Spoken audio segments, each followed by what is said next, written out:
Avant de réaliser cette vidéo, je pensais que survivre 300 jours en hardcore amélioré sur Minecraft était irréalisable. Mais j'ai réussi, et ça grâce à l'ajout de nouvelles structures et de nouveaux items. Cependant, je vais pas trop vous en dire, vous les découvrirez le moment venu. Mais en attendant, installez-vous confortablement, abonnez-vous au passage et laissez-vous transporter dans ce film qui retrace mon aventure sur ce monde Minecraft.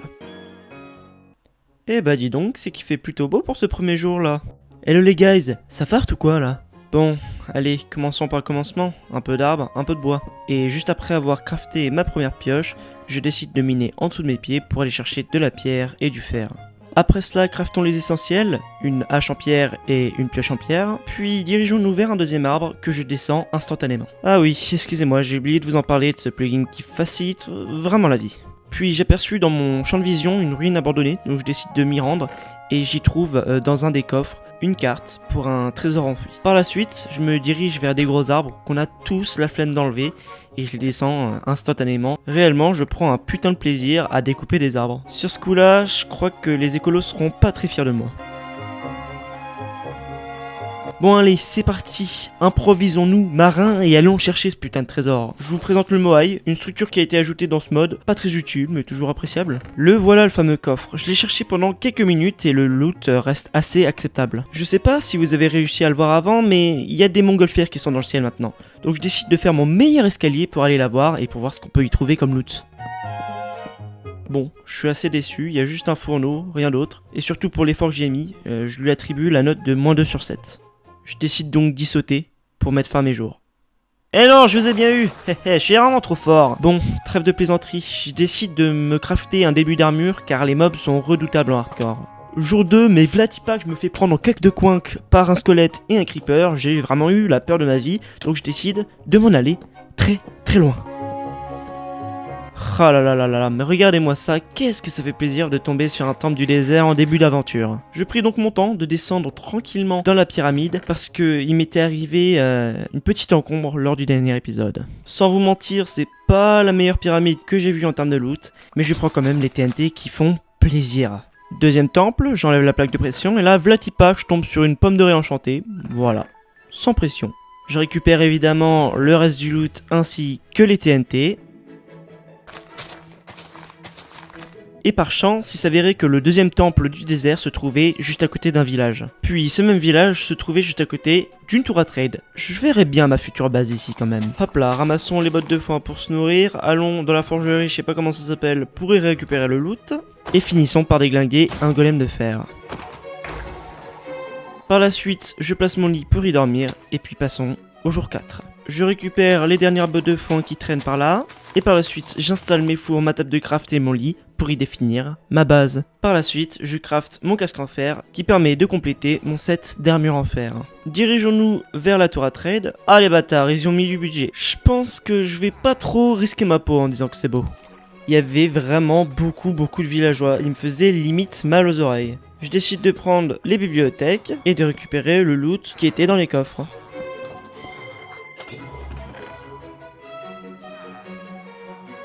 Par la suite, grimpons dans la tour pour voir ce qui s'y trame, et il s'avère que dans la tour il y avait 3 étages. J'ai vraiment songé plusieurs fois à tuer tous les villageois pour m'y installer. Bah décidément, les bottes de foin me suivent vraiment partout. Je pense que j'aurai assez de bouffe pour les 100 jours qui arrivent. Et puis une fois arrivé en haut, j'aperçus 2 coffres, mais les loots qui étaient à l'intérieur n'étaient pas forcément très intéressants.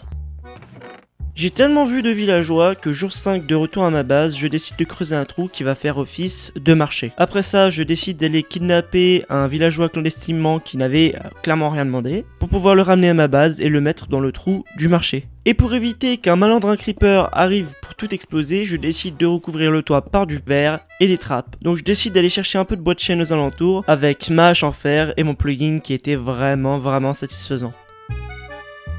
Jour 6, finissons de recouvrir le toit avec les trappes, et après ça, j'ai attribué un métier à mes 2 villageois que j'ai mis entre 2 planches de bois pour éviter qu'ils s'en aillent. Vous allez me poser la question, et non, en effet, je leur ai pas demandé leur accord, mais de toute façon, ils ont pas le choix, ils sont bloqués. Je décide donc de vérifier leur trade, c'est bien, je suis fier d'eux. Et pendant que j'étais à la recherche de canne à sucre autour de ma base, j'ai aperçu un deuxième village du désert. Je décide donc de prendre les bottes de foin comme d'habitude. Regardez tout le point que ça me fait, c'est vraiment un truc de zinzin, mec. Bon, jour 9, j'ai enfin trouvé des cannes à sucre, mais vous pouvez pas savoir à quel point ça fait plaisir. J'en ai tellement trouvé que j'ai décidé de faire une géante farm à canne à sucre.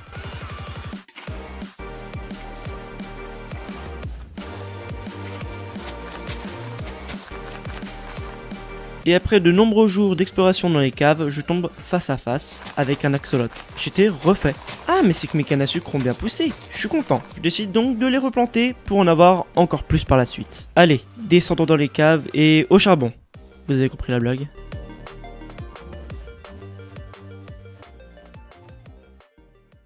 Après être remonté à la surface, j'utilise mes diamants pour faire une pioche en diamant que j'utilise pour miner 2 d'obsidienne qui vont m'être utiles pour crafter ma première table d'enchantement. Qui dit enchantement, dit enclume et meule. Je décide donc de les installer ici pour faire une zone d'enchantement. Jour 19, j'essaye de devenir ami avec un cheval qui se laisse pas faire, mais au final j'y arrive. Je décide donc de lui mettre sa selle ainsi que sa protection pour partir à l'aventure. Après avoir récolté assez de cuir pour faire mon premier sac à dos, je décide de le craft et j'étais vraiment fier, mais c'était pas assez, donc je décide de l'améliorer en fer. Ce deuxième sac à dos était déjà un peu plus convenable. Il y avait plus de place que dans le précédent, mais ça suffisait pas, donc je décide de l'améliorer en or, et celui-là c'était un peu plus différent. Il y avait autant de place que dans mon inventaire personnellement. Jour 21, je suis allé au marché pour trade contre quelques émeraudes, puis je suis parti à l'aventure avec mon cheval pour finalement trouver une carte trésor qui m'amène à un endroit que j'ai dû complètement détruire pour tomber sur un coffre qui contenait principalement du fer. De retour à ma base, j'utilise de la canne à sucre pour crafter du papier, que j'utilise pour crafter des livres, que j'utilise pour crafter des bibliothèques, que je vais utiliser pour améliorer ma table d'enchant.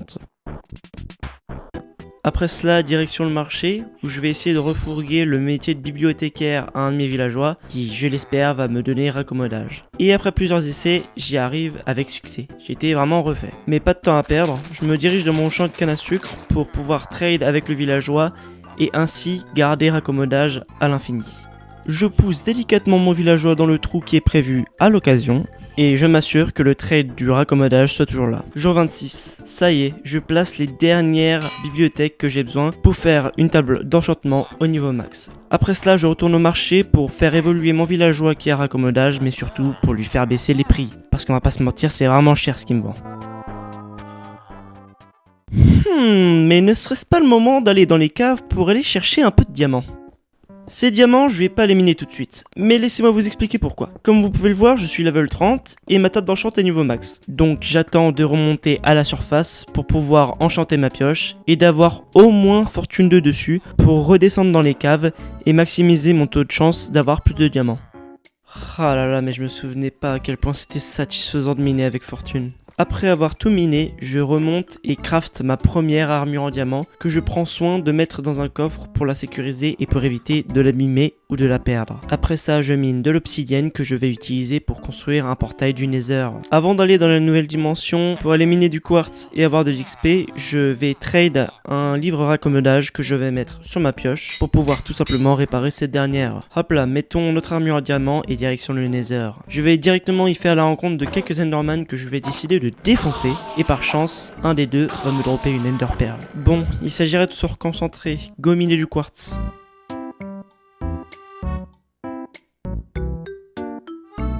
En rentrant, je décide d'enchanter mes bottes ainsi que mon plastron. Par chance, j'ai eu d'assez bons enchantements dessus, mais retour dans le Nether parce que j'ai besoin d'un peu plus d'XP pour le reste de mon armure. Et voilà, ça y est, on est presque protection 4, et je vous mens pas, ça rassure beaucoup dès qu'on est en hardcore. Mais regardez-moi cette belle armure bleue qui brille, ça fait vraiment du bien aux yeux. Bon, on retourne dans le Nether, j'ai besoin de beaucoup de Netherrack parce que j'ai envie de faire un build qui me sera vraiment utile pour la suite.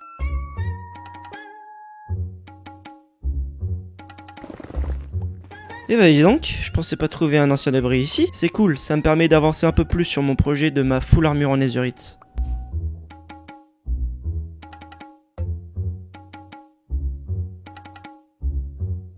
Et après avoir réuni tous mes pépites d'or pour en faire des lingots d'or et les avoir rangés dans un coffre, c'est parti pour mon premier build, une farm à mob.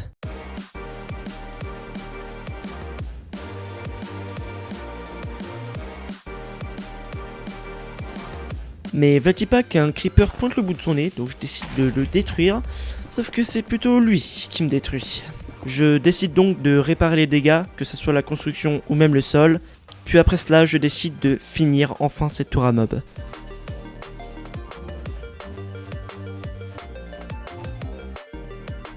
Redescendons de cette magnifique dégueulasse tour à mob tout en faisant bien attention aux creepers et allons s'occuper de notre forme à canne à sucre car elle en a vraiment besoin. Après cela, je trade tout le papier récolté avec un bibliothécaire qui va décider d'évoluer et qui va proposer un livre infinité. J'étais refait. Retour dans le Nether, il s'agirait maintenant de s'atteler à un projet énoncé juste avant, faire mon armure en full netherite. Je procède donc à la technique de minage la plus simple, l'explosion de TNT. Mais malheureusement, avec cette technique, je n'ai pas trouvé assez d'anciens débris. Donc, pas le choix, retour aux techniques ancestrales.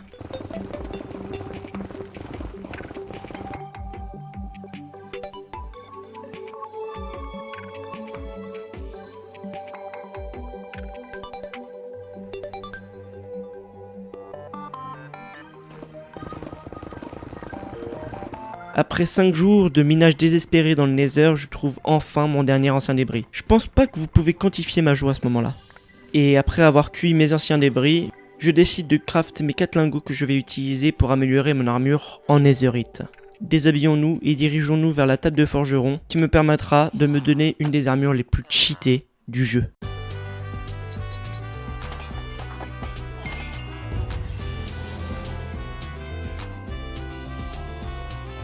Me voilà jour 50 et prêt à affronter n'importe quel boss de Minecraft. C'est pour ça que je me retrouve dans le Nether pour aller chercher des Ender Pearls et des bâtons de Blaze pour aller battre l'Ender Dragon. Et après avoir rassemblé toutes les perles nécessaires, je décide de taper un petit trip dans le Nether pour trouver la forteresse. Vous vous souvenez au début de la vidéo où je vous ai dit qu'à tout moment tout peut basculer? Et bah là, j'ai failli mourir. Regardez par vous-même. Jour 53, ça y est, on l'a enfin trouvé cette forteresse, ça fait vraiment plaisir. Je m'y précipite donc pour aller chercher les bâtons de Blaze, et même un peu plus que nécessaire. Construisons le portail, retournons dans l'Overworld, et allons chercher ce putain de Stronghold. Je décide donc de lancer mon œil et d'aller vers la direction qui m'indique. Ah, tiens, je vous présente le conduit volcanique. C'est beau, mais c'est aussi utile que le moai. Ça sert à rien. Et en naviguant, je vis au fond de l'océan une sorte de boule noire. Je décide de quitter mon bateau pour aller voir ce qui s'y tramait. Et en effet, ça confirmait mes doutes, c'était bien une boule d'améthyste. Écoutez juste ce bruit majestueux.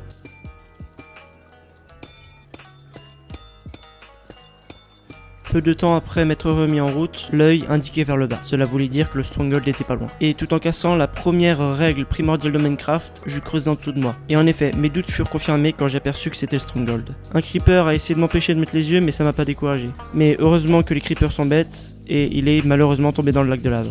Ça y est, plus rien ne me retenait pour aller battre l'Ender Dragon. Je décide de prendre mon courage à deux mains et de plonger dans le portail.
Et voilà, je venais d'accomplir un des 3 plus gros objectifs de cette survie. Je me sentais victorieux. Je récolte l'XP que l'Ender Dragon a lâché, ce qui m'emmène au niveau 68, puis je finis par récolter l'œuf de dragon. Prenons une perle, jetons-la dans le portail et arrivons de l'autre côté de l'end. Pour me recharger en perles, je décide d'énerver tous les Enderman du coin. Mais avant ça, je fais bien gaffe de me cacher sous un abri que j'ai au préalablement construit. Le voyage était long et compliqué. Je devais traverser les îles avec des ponts et des Ender Pearls. Je passais à côté de nombreux portails de checkpoint, tout en les recensant et en me souvenant vaguement de l'endroit où ils étaient positionnés. Et puis soudainement, j'ai aperçu dans mon render distance une Ender City qui commençait à se dessiner. Et en constatant la taille de cette structure, je vis qu'un bateau l'accompagnait. Et tout en restant vigilant, je continue mon chemin vers cette Ender City. J'étais vraiment pressé de récupérer les Elytras et le stuff qui m'attendait. Puis une fois arrivé au pied de cette Ender City, je savais ce qu'il me restait à faire. Monter pour récupérer le stuff qui m'attendait là-haut. Et puis une fois arrivé là-haut, je récupérais le loot qui était ma foi plutôt intéressant, mais n'arrivait pas à la cheville des Elytras que j'allais récupérer sur le bateau. Et puis après avoir lancé une Ender Pearl et être atterri sur le mât du bateau, je descendis rapidement de ce dernier pour aller chercher l'allégorie de la liberté de Minecraft, c'est-à-dire les Elytras. Et puis après avoir récupéré le stuff qui m'était proposé avec les 2 coffres qui accompagnaient l'Elytra, je décide donc alors de me diriger vers l'avant du bateau pour aller récupérer la tête de dragon. Et par la suite, j'équipe la tête de dragon à la place de mon casque en guise de butin de guerre. Malheureusement, ma mère m'a toujours interdit de jouer avec la nourriture. Donc je décide de remettre la tête de dragon dans mon inventaire et de retourner à ma base. Et après m'être longuement reposé de ce voyage, je décide d'utiliser les XP acquéris lors du combat du dragon pour enchanter mon épée ainsi que mes Elytras.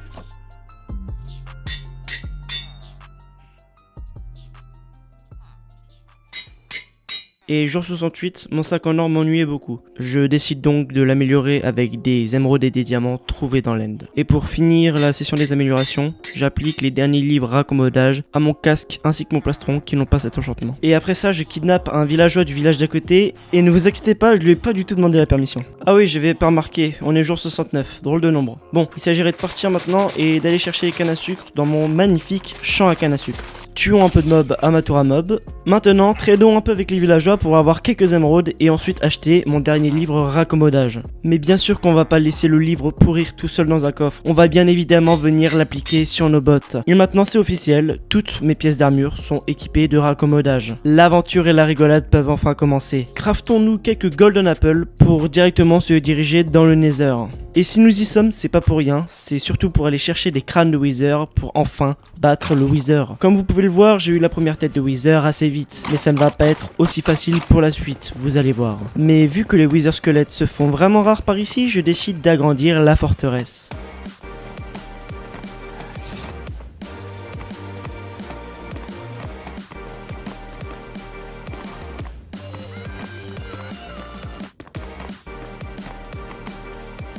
Et puis après ça, miraculeusement, le spawn des Wither Squelettes était beaucoup plus important. Pour au final, jour 79, avoir mon dernier crâne de Wither. Regardez-moi courir à grands pas sur cette forteresse. J'étais vraiment refait. Je sentais l'air chaud du Nether me frotter contre la face. Je me sentais bien, je me sentais léger.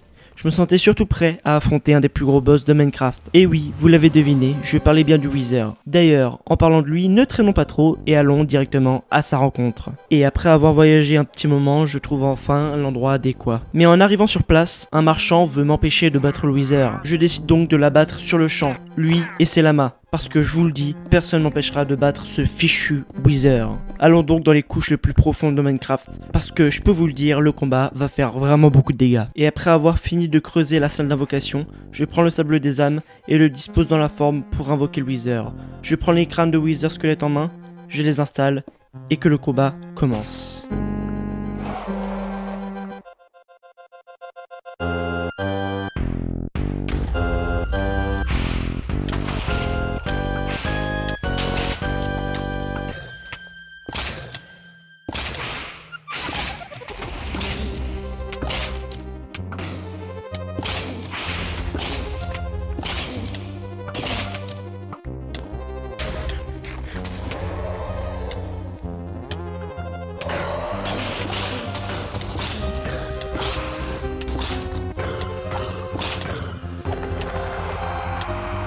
Ça y est, le Wither était vaincu, je me sentais victorieux. Regardez comme j'étais fier avec mon étoile du Nether dans la main. Puis après avoir volé jusqu'à chez moi et avoir tapé un petit roupillon pour passer au jour 82, je décide de crafter le prochain sac de ce mode qui nécessite l'étoile du Nether. Mais regardez-moi la place qu'on bénéficie, c'est vraiment un truc de fou. Et après ça, direction l'end, parce que j'ai besoin de récupérer quelques pierres de l'end. En fait, ces pierres de l'end, je vais en avoir besoin pour crafter le dernier sac de ce mode. Par contre, je pense que vous n'êtes pas prêts de voir la quantité d'items que peut contenir ce sac.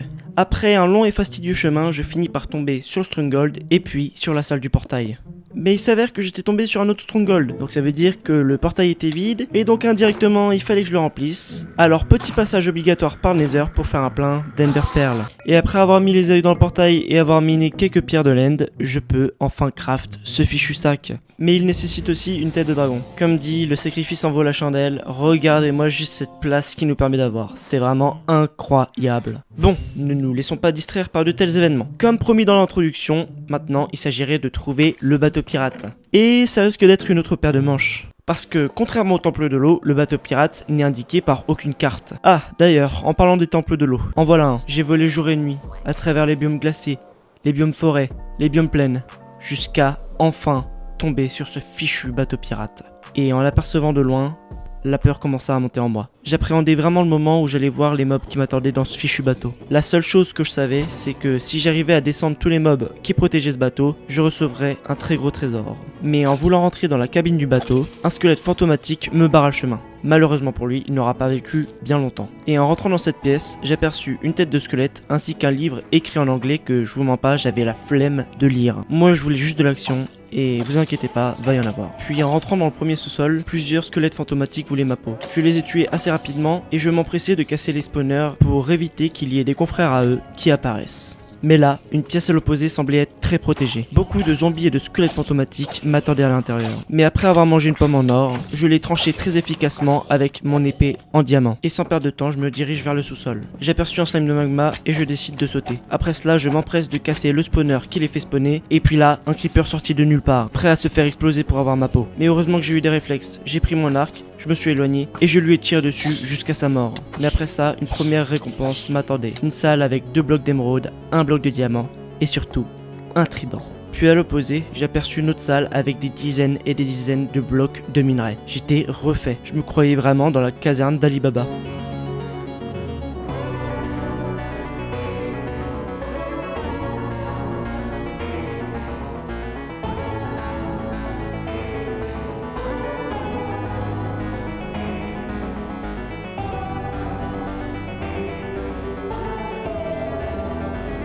Et c'était pareil pour l'étage supérieur. Il y avait des dizaines et des dizaines de coffres avec du stuff plus ou moins cheaté, jusqu'à tomber sur ce fameux coffre où il y avait une pomme enchantée. La deuxième de cette aventure. J'étais refait. Et après cette enrichissante aventure, rentrons à la base pour déposer et admirer notre butin de guerre. Mais après tout ça, j'étais satisfait. Cela ne servait à rien de tenter l'une ou l'autre aventure, je n'avais plus le temps. Donc je décidai de planter quelques nénuphars et de me reposer tranquillement jusqu'au jour 99.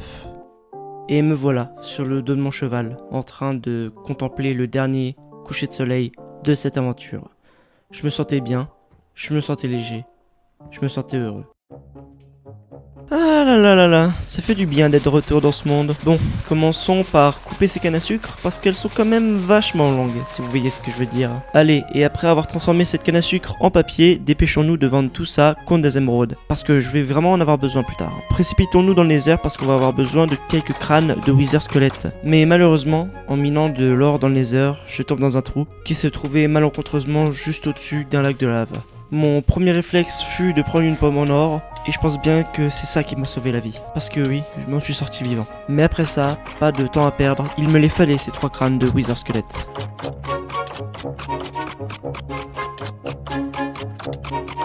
Mais après des longues heures de farm, oui vous avez bien entendu, des longues heures de farm, j'avais enfin ces 3 crânes de wither squelette. J'étais vraiment refait. Et après avoir déchiqueté quelques mobs, je retourne à l'endroit où j'avais battu le wither dans l'épisode précédent pour à nouveau rebattre ce boss.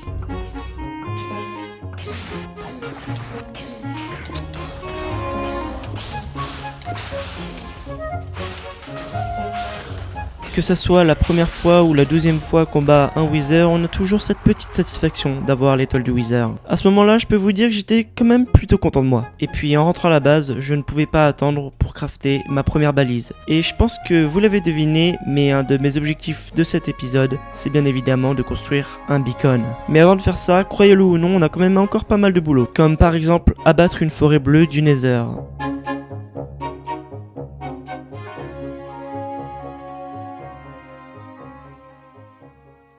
Et là vous allez me dire, ouais mais Victor, ça sert à quoi de faire ça? À ça je vais vous répondre, et ben ça sert tout simplement à crafter des trappes biscornues, pour faire une farm à creeper.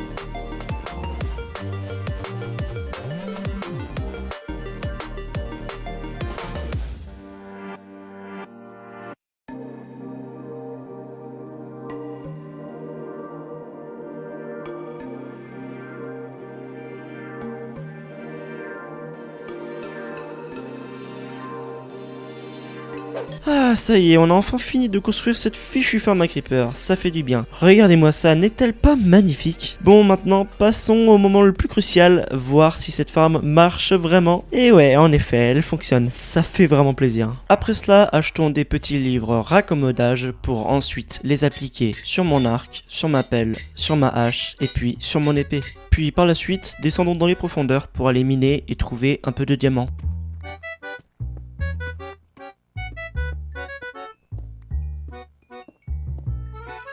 Voici mon butin, c'est pas mal mais peut mieux faire. Bon, descendons dans le nether pour aller chercher un peu de netherite. Est-ce que vous savez ce que ça fait de ne pas être attentif pendant que vous minez?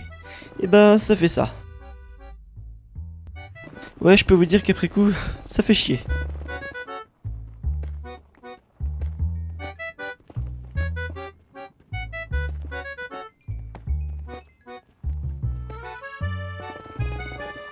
Et après avoir trouvé assez de netherite pour pouvoir l'appliquer sur mon épée et sur ma pioche, je décide de partir à l'aventure pour aller chercher une tour à Pillagers. Et sur mon chemin, je tombe nez à nez sur une ferme perdue, pas très généreux en termes de loot, mais toujours intéressant à voir. Jour 143, j'aperçois au loin une pyramide quasi en fuite, je décide de m'y précipiter à l'intérieur pour y récupérer le loot.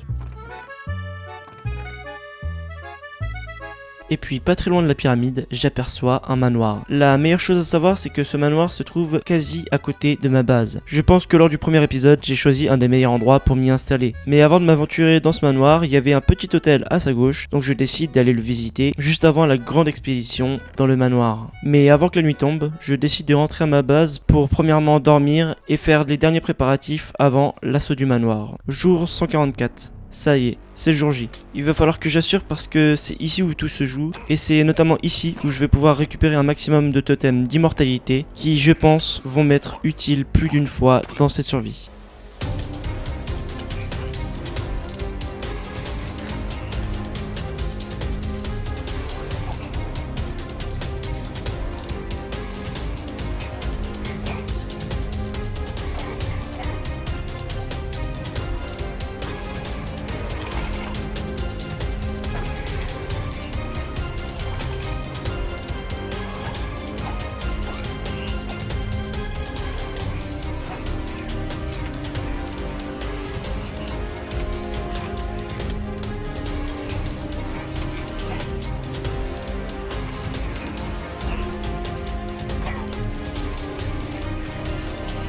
Et après avoir tué le dernier évoqueur, je décide donc de me diriger vers une salle où j'avais repéré un coffre auparavant. Et soudainement, en entrant, à ma droite, se trouve un creeper. Il explosa, mais je réussis à survivre.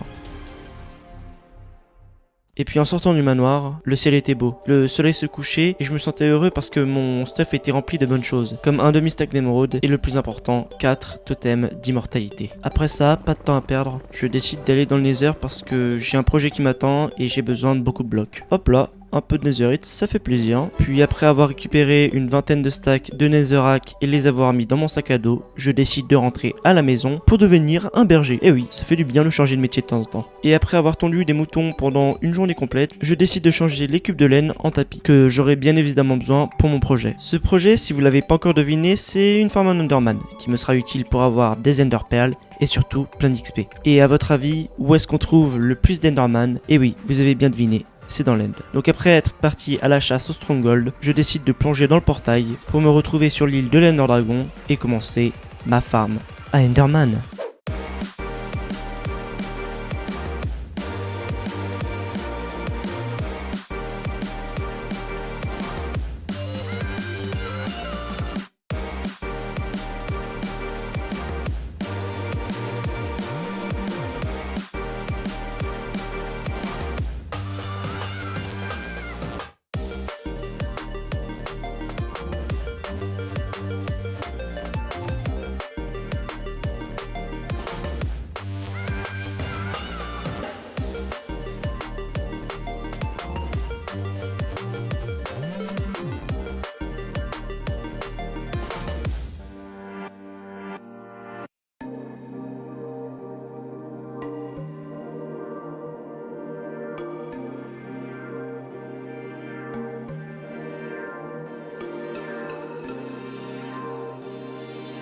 Non mais regardez-moi juste l'efficacité et la satisfaction qu'on a dès qu'on tranche les Enderman. N'est-ce pas magnifique? Et après m'être rendu au niveau d'XP 40, je décide de prendre mes élytras, mes feux d'artifice pour voler et rentrer chez moi pour continuer l'aventure. Bon, vu que je vais devoir aller dans l'end beaucoup de fois dans mon aventure, je décide de setup un portail dans le Nether parce que comme vous le savez, les distances sont 8 fois moins grandes dans le Nether. Et bien sûr, j'ai au préalable installé un portail du Nether dans la salle du portail de l'end. Et puis après ça, il me suffit juste de repérer le chemin à faire entre les deux portails dans le Nether. Et puis, le tour est joué. Bon, maintenant dirigeons-nous vers un château du lapin tueur que j'avais repéré auparavant et qui se situe vraiment très proche de ma base et aussi, comme vous pouvez le voir, du manoir.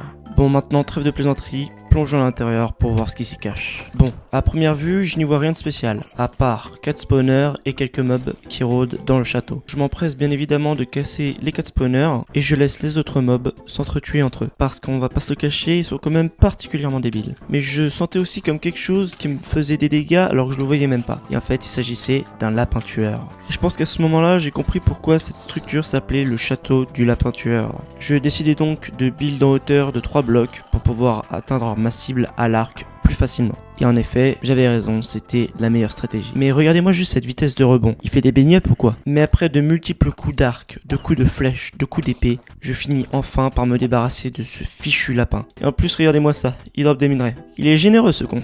Et maintenant, récupérons ce que j'avais spot depuis l'entrée du château, les 8 blocs d'or. Et je vais pas vous mentir, ça va bien nous carrer pour la construction du beacon. Bon, maintenant, direction dans l'end parce que j'ai un nouveau gros projet. Et ce projet, c'est miner une End-City au complet. Ça paraît complètement fou, mais je vous promets c'est réalisable. Mais avant de miner une quelconque End-City, il faut prendre en compte la taille. Donc je tombe sur une End-City trop grosse, je décide donc de ne pas la miner et de récupérer les élytras. Après cela, je tombe sur une End-City trop petite, mais toujours avec un bateau, donc je récupère les élytras. Et puis après ça, je retombe sur une End-City trop grosse, et toujours avec un bateau aussi, donc je récupère les élytras, jusqu'à enfin trouver l'End-City parfaite. Je décide donc de me précipiter, de construire un beacon provisoire pour me mettre célérité sur ma pioche et que le décimage d'End-City commence.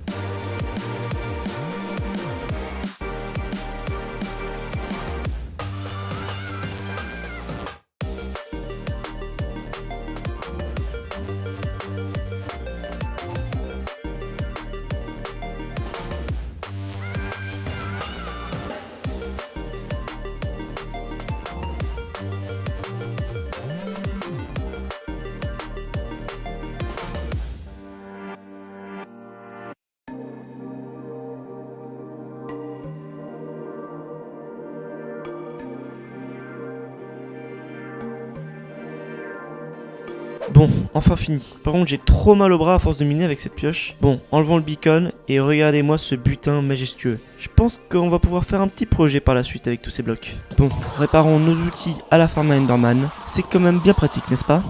Puis montons au niveau 45. Rangeons tout ce qu'on a récupéré dans des coffres. Puis allons AFK pendant quelques jours au-dessus de la farm à Creeper.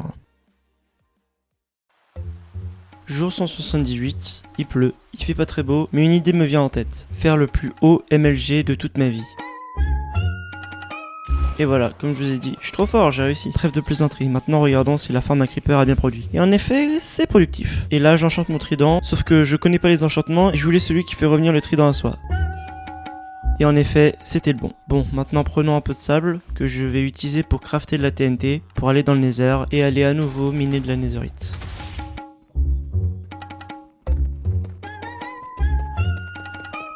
Et après ça, j'avais assez, même beaucoup trop de netherite, donc j'ai décidé d'en prendre assez pour en mettre sur ma hache et sur ma pelle. Et là, un golem tout cassé marchait sur ma bibliothèque, donc je décide d'achever ses souffrances. Puis je pris mon envol pour aller chercher le château volant, et puis par hasard, je tombe sur un deuxième château du lapin tueur. Donc je pense que vous avez deviné ce que je vais faire, je vais tuer le lapin tueur et récupérer les blocs d'or.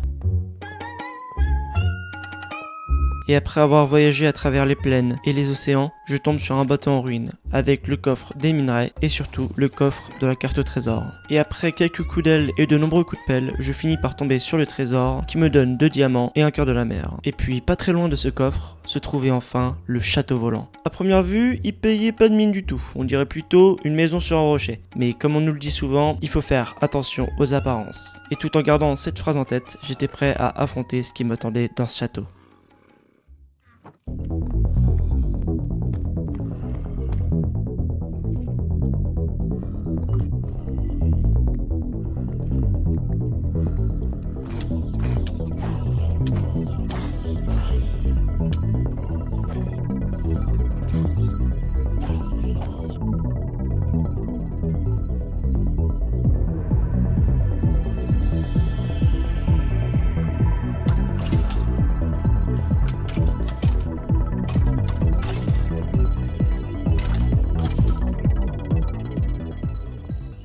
Me voilà enfin rentré à la base, mais il ne s'agirait pas de ne rien faire pour autant, parce que j'ai un dernier goal à achever, c'est bien évidemment de faire un beacon en entier. Et donc quoi de mieux que de revenir à la bonne vieille technique du minage dans les caves. Et par chance, j'ai quand même trouvé beaucoup de diamants.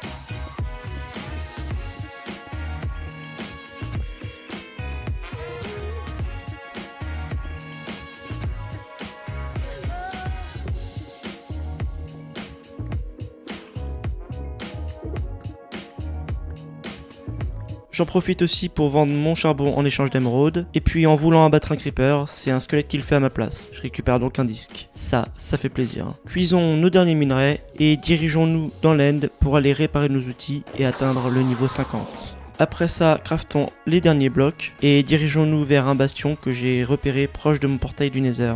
Et par chance, il s'avère que c'était un bastion qui avait beaucoup de blocs d'or. Je décide de les récupérer, de rentrer à la maison et de enfin construire ce fichu beacon. Et sans attendre, je mets une émeraude pour appliquer l'effet rapidité et régénération. Ah là là là là, ouais effectivement ça a pas trop changé ici depuis la dernière fois. Bon, maintenant construisons ce qu'on va appeler le stockage à villageois. Vous inquiétez pas, ils seront totalement d'accord de venir à l'intérieur.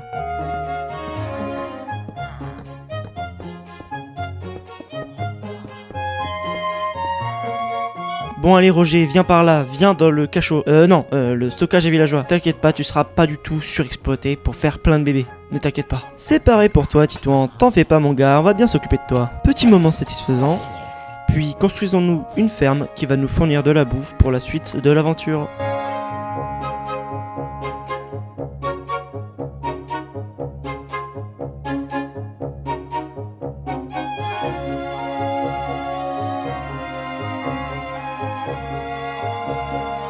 Cassons un peu de canne à sucre qu'on va transformer en papier pour pouvoir l'échanger avec des villageois et ensuite avoir des émeraudes. Puis transposons un fermier sauvage que je trouve dans ma base dans le marché qu'on pourra utiliser par la suite pour lui revendre nos patates et notre blé. Puis après ça, perdons pas plus de temps et dirigeons-nous vers la jungle où on pourra aller découvrir une nouvelle structure. Puis en arrivant au biome jungle, je tombe sur 2 bateaux qui se sont fusionnés ensemble. Et il s'avère que ce phénomène est réellement rare. Mais après cela n'empêche pas qu'ils contiennent quand même pas mal de loot et surtout une carte au trésor. Et qui dit carte trésor, dit trésor, donc on se dépêche d'aller le chercher. Bon ça va, butin plutôt acceptable. Et là je m'apprêtais à dormir, mais qui voilà-je? Un perroquet! Regardez-moi ça! Moi je veux tout de suite le perroquet, donc je décide de prendre mes fèves de cacao pour l'adopter. Sauf que ça fonctionne pas, j'étais déprimé. Je décide donc de dormir. Roger, t'es où? Et il s'avère que Roger avait pris son envol, donc je décide de faire pareil, et j'ai fini par tomber sur un temple de la jungle. C'était magnifique. Mais qui dit temple dans la jungle, dit piège, donc il va falloir que je fasse doublement gaffe. De manière chanceuse, je tombe nez à nez face à un coffre qui contenait vraiment du bon loot. Mais là, j'entendis derrière moi quelqu'un qui arrivait, et en effet, il y avait plusieurs creepers. Je décide donc de les tuer précautionneusement parce qu'ils peuvent me tuer d'une seconde à l'autre. Et puis après avoir abattu de nombreux ennemis et avoir récupéré vraiment pas mal de loot, je décide de m'en aller parce que je n'avais plus rien à faire dans ce temple de la jungle. Puis en voulant rentrer à la maison, je tombe nez à nez face à un plus petit temple de la jungle. Il était beaucoup plus moindre en loot mais toujours sympa à visiter. Puis en voulant rentrer chez moi, je retombe sur un autre bateau et je pense que vous connaissez maintenant la routine. Coffre, loot, coffre, carte au trésor, coffre, loot. Bonjour madame la sorcière, j'espère que je vous dérange pas trop. Allez, donne-moi ce que tu as à me donner, récupérons un peu de nénuphar et nous voilà enfin rentrés à la base. Puis après avoir dormi sur le toit de ma farm à creeper parce qu'il y avait trop de mobs aux alentours, je décide de faire un MLG que j'ai réussi, bien évidemment. Puis j'installe des petits nénuphars dans ma farm et je finis par ranger le loot que j'ai récupéré dans mon aventure. Jour 213, il est temps de passer aux choses sérieuses. Quand je dis choses sérieuses, je parle bien évidemment d'une ferme à totem. Mais pour ça, il va falloir que je récolte des ressources. Et comme vous pouvez le voir, ça m'a pris beaucoup de temps. Il me fallait même du slime. Mais regardez-moi juste tout ce qu'il me faut pour cette farm à raid. Et oui, parce que si on veut avoir des totems, il faut déclencher des raids. Et pour déclencher des raids, il faut une tour à pillagers. Je décide donc de m'envoler et je tombe d'ailleurs au passage sur un château du lapin tueur. Puis je finis par tomber sur la tour de pillagers qu'il me fallait. Et puis coup de chance, elle se trouvait à proximité d'une pyramide et le plus important, d'un village. Le loot de cette pyramide était plutôt pas mal, mais ce qui m'intéressait c'était surtout les bottes de foin pour me nourrir, mais surtout le villageois que je vais avoir besoin dans mon build. Que la construction de mon plus gros projet de cette survie pour l'instant commence.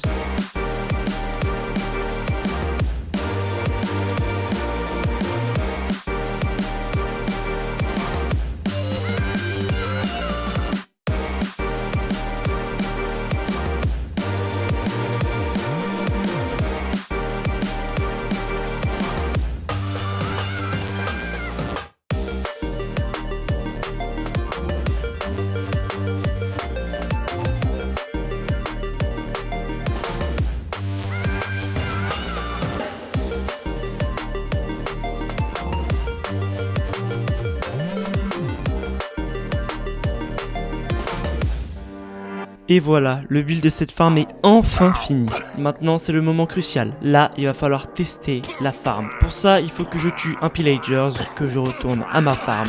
Et en effet, je crois bien qu'elle fonctionne. Avoir l'esprit tranquille, ce qui est en termes de totem d'immortalité dans Minecraft Hardcore, est une sensation qui est vraiment agréable. Donc si vous avez une survie hardcore, c'est l'une des farms que je recommande le plus. Bon, restons quelques jours supplémentaires à la farm à raid parce que c'est pas tous les jours qu'on va y aller. Parce que oui, elle est quand même assez éloignée de ma base. Puis après avoir fait mon plein en totem d'immortalité, je décide de me diriger vers chez moi, mais je tombe sur un village du désert. J'en profite donc pour prendre les bottes de foin et piller les coffres, puis décoller pour rentrer chez moi. Mais à 2 pas de ce dernier village, je tombe sur une pyramide géante du désert. Je pense que le moment est venu de découvrir une nouvelle structure. La pyramide bénéficiait de beaucoup de coffres avec beaucoup de loot à l'intérieur. Mais le plus important, c'était qu'elle possédait une salle principale, avec des spawners qui faisaient spawner des squelettes, des bibliothèques, des coffres avec du loot, et surtout des blocs en or. Puis en cassant la pyramide dans son entièreté pour vérifier qu'il ne restait plus rien, je découvre des TNT qui étaient là, prêtes à exploser. Jour 256. En route pour rentrer à la maison, je tombe sur des tortues. J'en profite donc pour les accoupler avec des algues, ce qui me permettra d'avoir des œufs de tortue. Je décide donc de les prendre parce que, on sait jamais, ça peut être utile. Bonjour monsieur le trader, qu'est-ce que vous avez de beau à me proposer? Une petite folie aux gouttes? Mais c'est avec plaisir, je sais pas ce que c'est mais je te le prends mec. Oh punaise, regardez comment on s'est mis Gucci avec l'expédition qu'on a effectuée. Bon maintenant, coupons quelques cannes à sucre que nous allons revendre contre des émeraudes aux villageois. Allons dans l'end pour réparer nos outils et aussi se mettre au niveau 50. Puis commençons le build de la base avec les matériaux récupérés sur End City lors du dernier épisode.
Bon, maintenant qu'on a de la place, faisons un petit stockage organisé. Je vais donc essayer de faire en sorte qu'il y ait un double coffre par type de bloc. Par exemple, tout ce qui est en rapport avec la cobblestone ira dans un coffre. Tout ce qui est en rapport avec le diamant ira dans un autre, etc. etc. Puis après avoir tout trié un par un, je décide de déplacer mon lit ainsi que mes fours. Suite à cela, je prépare du béton blanc parce que je vais vraiment en avoir besoin pour mon prochain build. Qui est d'ailleurs la suite logique, ma maison. Enfin, je vais pouvoir dormir sous un toit. Yes!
Jour 299, je déplace mon lit ainsi que mes fours, je déplace le charbon dans un coffre, je place une table de craft dans ma maison, je m'occupe un peu de mes champs, puis je m'en vais dormir une dernière fois dans ma maison.